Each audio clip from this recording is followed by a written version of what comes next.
মৌলানা সাদকে আসতে দেওয়ার দাবিতে রমনায় তাবলিগ জামাতের একাংশের অবস্থান।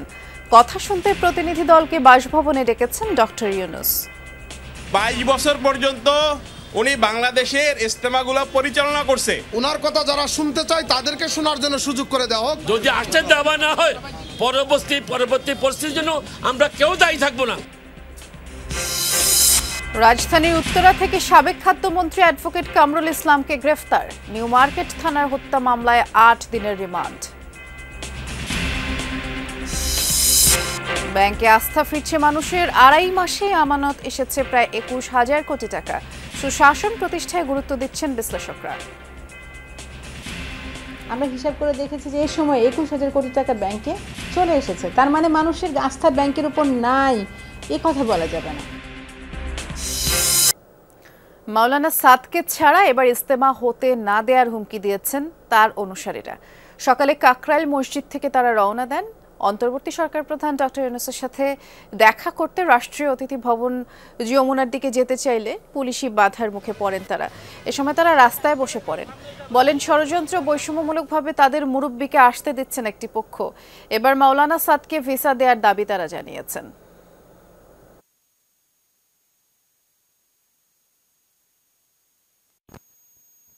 22 বছর পর্যন্ত উনি বাংলাদেশের ইজতেমাগুলো পরিচালনা করছে।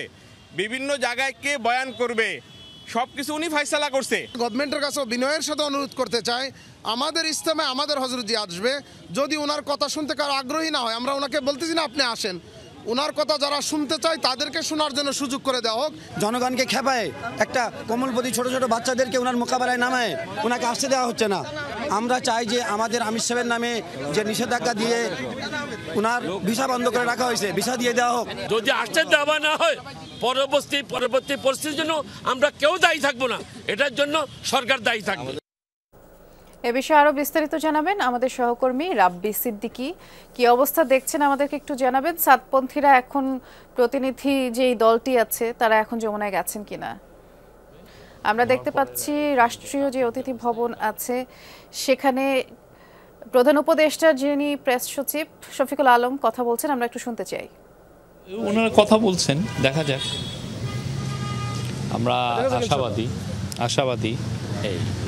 ডিসিশন কি এক টপিক নেওয়া হয়েছিল? ওনারা অভিযোগ করছেন যে আমাদেরকে নেওয়া হয়নি আলোচনায়। এটা এখন আলোচনা তো চলছে, সেখানে তো এখন এই ফাইনাল কিছু তো আর হয়নি। আর আমরা ওনাদের স্মারকলিপিটা নিয়ে মাননীয় প্রধান উপদেষ্টার কাছে দেখি এরপরে যেটা পরবর্তীতে করা যায়। আপনাদেরকে আগে কোনো নোটিশ দিয়েছিল তারা বা এই ধরনের কোনো কিছু জানিয়েছিল অবগত? এই বিষয়টা পুলিশ আপনাদেরকে বলতে পারবে। শুনছিলেন মাননীয় প্রধান উপদেষ্টার প্রেস সচিব শফিকুল আলম, তিনি বক্তব্য রেখেছেন, সাংবাদিকদের সাথে কথা বলেছেন। মূলত একটু বলি যে সাদপন্থী অনুসারী যারা আছেন, মুসল্লিরা, আলেম ওলামারা, তারা এই সড়কটিতে অবস্থান নিয়েছেন। তা এই খবরটি পাওয়ার পরপরই প্রধান উপদেষ্টার দফতর থেকে প্রেস সচিব আলেম ওলামাদের সাথে কথা বলেন, চলে আসেন। তারা কথা বলতে চলে আসেন, তাদেরকে বোঝান এবং তাদের যে বক্তব্য, দাবি দেওয়া, সেই দাবি দেওয়াটি প্রধান উপদেষ্টার কাছে পৌঁছে দেওয়া হবে। এবং যদিও মুসল্লিরা তারা বলছেন যে তারা প্রধান উপদেষ্টার সাথে দেখা করতে চাইছেন এবং প্রেস সচিব বলছেন যে তাদের দাবিটা পৌঁছে দেওয়া হবে এবং পরবর্তীতে কোনো এক সময় তাদের সাথে দেখা করবেন, কথা বলবেন। আমরা একটু জানতে চাই, সবশেষ তাদের মধ্যে আলোচনা হচ্ছে যে তারা কি সিদ্ধান্ত নেবেন, সে আলোচনাটি চলছে। একটু বলে রাখি যে কয়েকদিন ধরে বিশেষ করে বলা যায় যে এই ইজতেমা দুটি পর্বে বিভক্ত করা এবং দুটি গ্রুপ, মাওলানা সাদ, মাওলানা জুবায়ের, এবং এই ইজতেমাকে ঘিরে কিন্তু প্রতি বছরই নানান ধরনের আমরা দেখি যে এক গ্রুপ আরেক গ্রুপকে নিয়ে নানান ধরনের বক্তব্য দিয়ে থাকেন। এবার বলছেন সাদপন্থী মাওলানা সাদের যারা ভক্ত আছেন, মুসল্লিরা আছেন, হুজুররা আছেন, তারা বলছেন তারা বঞ্চিত হয়েছেন, তারা বৈষম্যের শিকার হয়েছেন। এই কারণে তারা এবার চাইছেন মাওলানা সাদকে বাংলাদেশে আসার অনুমতি দিতে হবে এবং তাকে তিনি ইজতেমা পর্বটি পরিচালনা করবেন এবং সেই দাবিতে তারা আজকে এই রমনার যে সড়কটি সেই সড়কে তারা অবস্থান নিয়েছেন এবং এই অবস্থানের খবরটি পাওয়ার পর প্রধান উপদেষ্টার প্রেস সচিব তিনি হুজুরদের সাথে কথা বলার জন্য আসেন। এখানে কথা চলছে এবং হুজুররা তারা সবশেষ যে আলোচনা সেই সিদ্ধান্তটি আমাদেরকে একটু পরেই জানাবেন। আমরা আসলে এখন অপেক্ষায় আছি যে আসলে সরকারের তরফ থেকে কি সিদ্ধান্ত আসে সেটি জানার অপেক্ষায় আছি। নিশ্চয়ই তখন আবার দর্শকদের আপনার মাধ্যমে জানিয়ে দেওয়ার চেষ্টা করব। রাব্বিকে ধন্যবাদ জানাচ্ছি। আওয়ামী লীগের সভাপতি মণ্ডলীর সদস্য সাবেক মন্ত্রী কামরুল ইসলামকে নিউ মার্কেট থানার মামলায় 8 দিনের রিমান্ড দিয়েছে আদালত। সকালে মেট্রোপলিটন ম্যাজিস্ট্রেট জিয়াদুর জুম্মনের আদালত এই আদেশ দেন। এর আগে কড়া নিরাপত্তায় কামরুল ইসলামকে ঢাকার সিএমএম আদালতে হাজির করে পুলিশ। সোমবার রাতে রাজধানীর উত্তরা থেকে পুলিশ তাকে গ্রেফতার করে। কামরুল ইসলামের বিরুদ্ধে নিউ মার্কেট ছাড়াও বিভিন্ন থানায় হত্যাসহ একাধিক মামলা রয়েছে। আন্তর্জাতিক অপরাধ ট্রাইব্যুনালের মামলাও আসামি আওয়ামী লীগ নেতা কামরুল ইসলাম।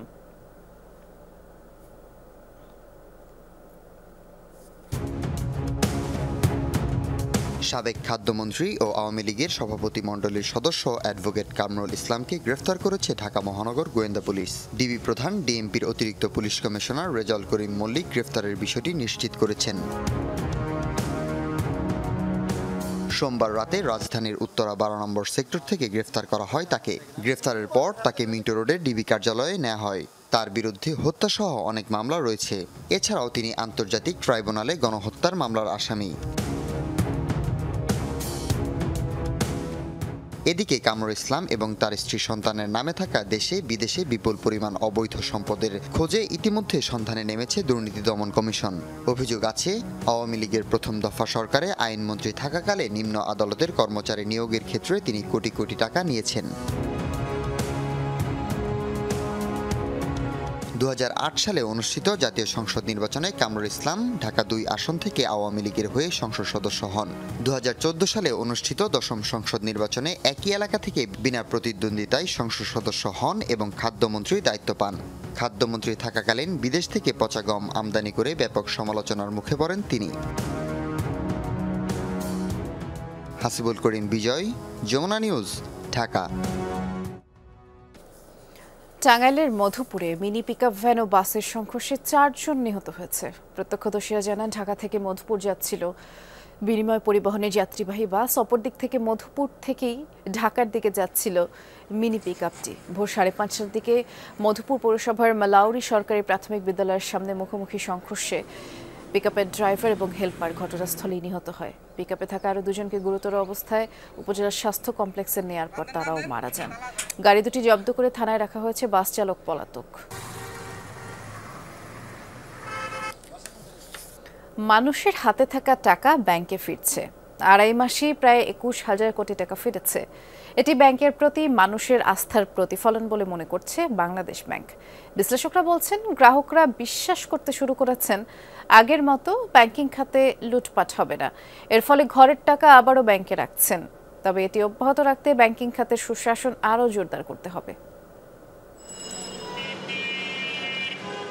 দুর্বল ব্যাংক একীভূতকরণ, ছাত্র জনতার আন্দোলন এবং উচ্চ মূল্যস্ফীতি সহ বেশ কিছু কারণে অনেকেই টাকা তুলে নিয়েছিলেন ব্যাংক থেকে।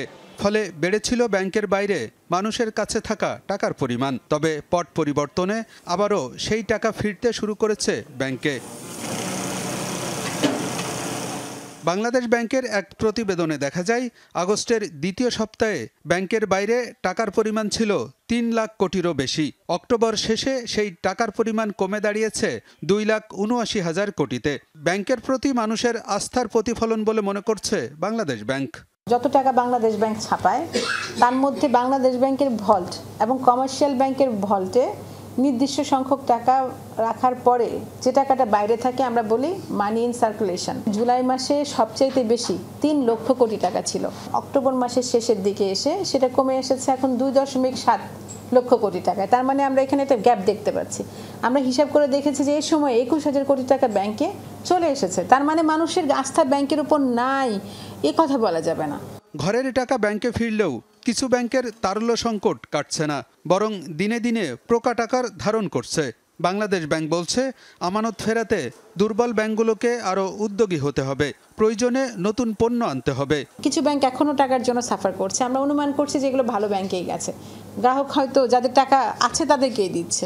তবে এখানে আমরা একটা স্ট্র্যাটেজি বারবার বলছি যে এই ক্ষেত্রে যে ব্যাংকগুলোর টাকার অভাব, তারা কিন্তু এখানে কাজ করতে পারে।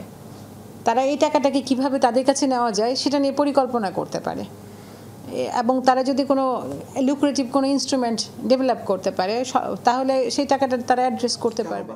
ব্যাংকার ও বিশ্লেষকরা বলছেন, সম্প্রতি আর্থিক খাত সংস্কারে বেশ কিছু উদ্যোগ নিয়েছে বাংলাদেশ ব্যাংক। ফলে বন্ধ হয়েছে লুটপাট এবং অর্থ পাচার, যে কারণে ব্যাংকের প্রতি মানুষের আস্থা বেড়েছে বলে মনে করেন তারা। একটা জিনিস কিন্তু মানুষ এখন বিশ্বাস করে যে আগে যে লুট ছিল সেই লুটটা বন্ধ হয়ে গেছে। এটা তো বড় কথা, কিন্তু ওই যে লুপহোলসগুলোকে প্লাগ করা হচ্ছে। মানুষ কিন্তু সবসময় ব্যাংকের টাকা রাখার প্রতি অনেক দিন যাবত রাখে। এটা একটা মানুষের ডিএনএতে যে ব্যাংকে কিছু সারপ্লাসে ব্যাংকে রাখলে ভালো রিটার্ন পাওয়া যায়। ব্যাংকে মানুষের আস্থার জায়গাটা কিন্তু ব্যাংক, এটাতে কোনো সন্দেহের অবকাশ। গত 15 বছরে পুকুর চুরি বা সমুদ্র চুরি বা মহাসমুদ্র চুরির মতন অবস্থা হয়েছে, সেগুলি আবার দেশে না রেখে বাইরে নিয়ে চলে যাওয়া হয়েছে। পট পরিবর্তনের পরে এখানে বেশ কিছু পজিটিভ ডিক্লারেশন বা পজিটিভ রেসপন্স করা হয়েছে। এটাতে কিন্তু এই আস্থা মানুষের কাছে ফেরত আসছে, যার জন্য যারাই টাকা উঠিয়ে নিয়ে চলে গেছিল তারা কিন্তু আবার রাখতেছে ব্যাংকের মধ্যে। ঘরের টাকা ব্যাংকে ফেরার ফলে বেসরকারি খাতে ঋণ প্রবাহ বাড়বে, যা অর্থনীতি এবং কর্মসংস্থানে ইতিবাচক ভূমিকা রাখবে বলেও আশা বিশ্লেষকদের। আলমগীর হোসেন, যমুনা নিউজ, ঢাকা। বকেয়া বেতন পরিশোধ সহ বিভিন্ন দাবি নিয়ে আজ চতুর্থ দিনের মতো ঢাকা টাঙ্গাইল মহাসড়ক অবরোধ করে বিক্ষোভ করছেন 3টি পোশাক কারখানার শ্রমিকরা, এবং বিশৃঙ্খলা এড়াতে 8টি পোশাক কারখানা বন্ধ করা হয়েছে। সকাল থেকে কারখানা ফটকের সামনেই তারা বিক্ষোভ শুরু করেন। পরে মিছিল নিয়ে ঢাকা টাঙ্গাইল সড়কের চক্রবর্তী ও জিরানি এলাকায় অবস্থান নেয় বেক্সিমকো, ডোরিন ও আইরিশ পোশাক কারখানার শ্রমিকরা। এতে করে যানবাহন চলাচল বন্ধ হয়ে যায় এবং দুপাশের প্রায় 8 কিলোমিটার সড়কে যানজটের সৃষ্টি হয়। আটকা পড়েন মহাসড়কে চলাচলকারী যাত্রীরা, আর বিকল্প পথে অনেকেই চলাচল করছেন, তাতে ভোগান্তি মোটেও কমছে না।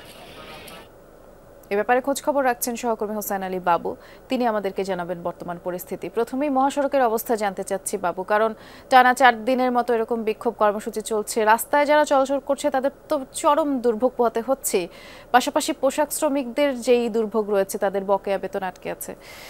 এই বেতন পরিশোধ করার কোনো ধরনের আশ্বাস মিলেছে কি?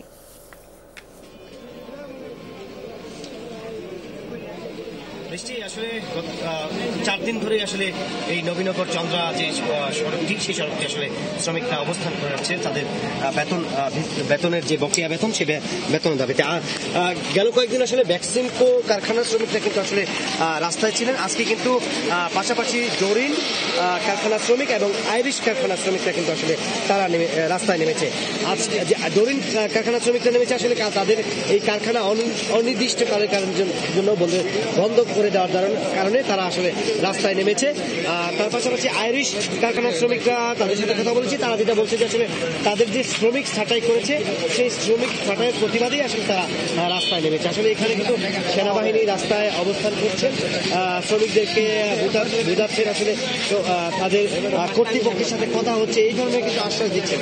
তারপরেও আসলে কোনোভাবেই শ্রমিকরা রাস্তা ছাড়ছেন না। আর বেক্সিমকো কারখানার শ্রমিকদের সাথে কথা হয়েছে, তারা যেটা বলছে যে আসলে অক্টোবর মাসের বেতন তারা এখনো পায়নি। সেনাবাহিনী তাদেরকে অনেকবারই আশ্বাস করেছে, তারা কিন্তু তাদের সেই বেতন এখনো পায়নি।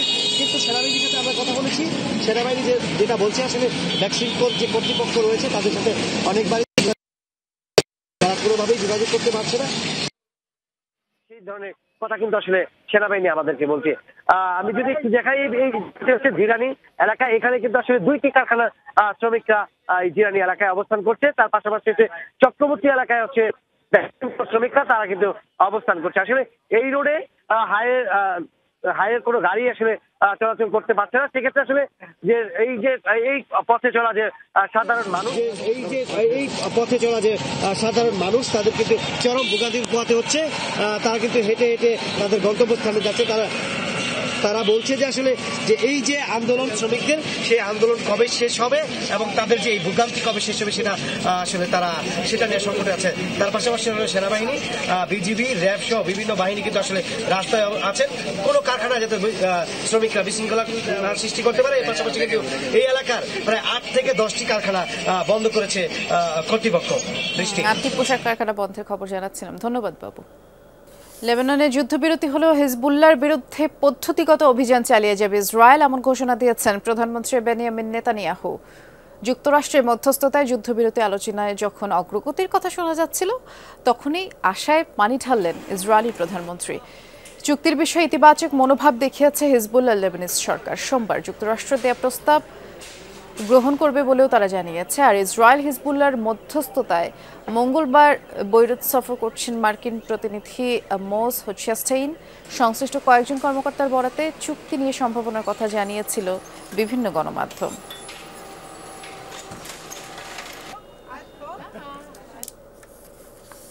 হিজবুল্লাহ তেল আবিব পাল্টাপাল্টি হামলা, উত্তেজনা বেড়েই চলেছে লেবাননের দুই প্রান্তে। ইসরায়েলকে লক্ষ্য করে ঝাঁকে ঝাঁকে রকেট মিসাইল ছুড়েছে হিজবুল্লাহ। শক্তিশালী আকাশ প্রতিরক্ষা ব্যবস্থা ফাঁকি দিয়ে অনেকগুলোই তেল আবিব সহ বিভিন্ন স্থানে প্রবেশ করেছে। উত্তরের শাফারাম শহরে দূরপাল্লার মিসাইলের টার্গেট হয়েছে একটি বহুতল ভবন, সেটিতে আগুন ধরে যায়। এই হামলায় এক নারী নিহত হয়েছে আর 6 জন আহত হয়েছে। শুরুতে একটি দূরপাল্লার সার্ফেস টু সার্ফেস মিসাইল ঠেকানোর দাবি করলেও পরবর্তীতে ক্ষেপণাস্ত্র হামলার কথা স্বীকার করে তেল আবিব। লেবাননে অব্যাহত রয়েছে ইসরায়েলি বাহিনীর নির্বিচারে হামলা। বৈরুতের 2 দিনে তৃতীয় দফা হামলায় টার্গেট হয়েছে স্পর্শকাতর এলাকা। একটি বাড়িতে বোমা বর্ষণে 5 জন নিহত হয়েছে, অন্তত 24 জন আহত। এবং পার্লামেন্ট, জাতিসংঘের স্থানীয় কার্যালয়, বেশ কয়েকটি দূতাবাস ওই এলাকায় রয়েছে।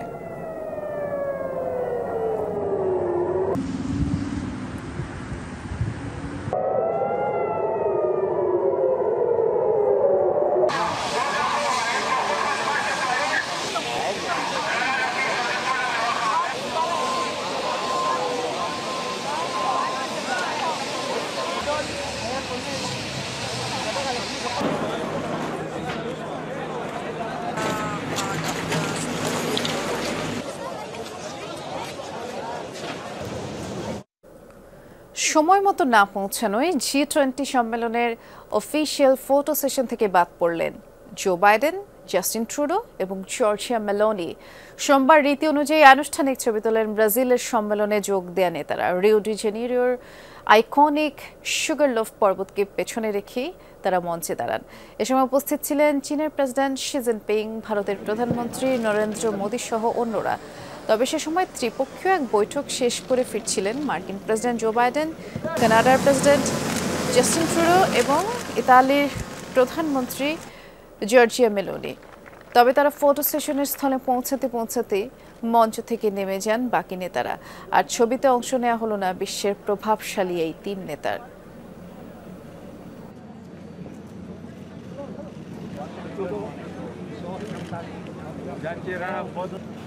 Aos 2, os 3, né?